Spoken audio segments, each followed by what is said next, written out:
సోదరులారా, చెబుతున్న మాట ఏమిటంటే, బురకా వేసుకునే ప్రతి స్త్రీకి ఇస్లాం తెలియదు.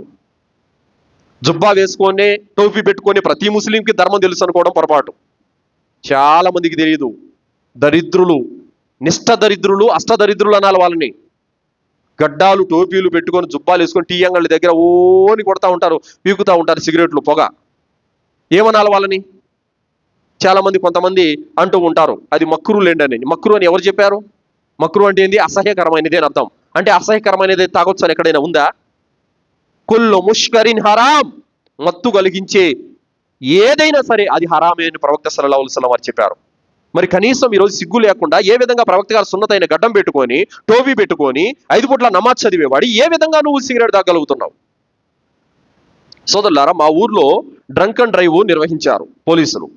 నిర్వహిస్తే ప్రతి వెహికల్ ఆపుతున్నారు. కారు, బైకు, ఆటో ఏది వదిలిపెట్టడం లేదు. ప్రతి వెహికల్ ఆపుతున్నారు సోదరులారా.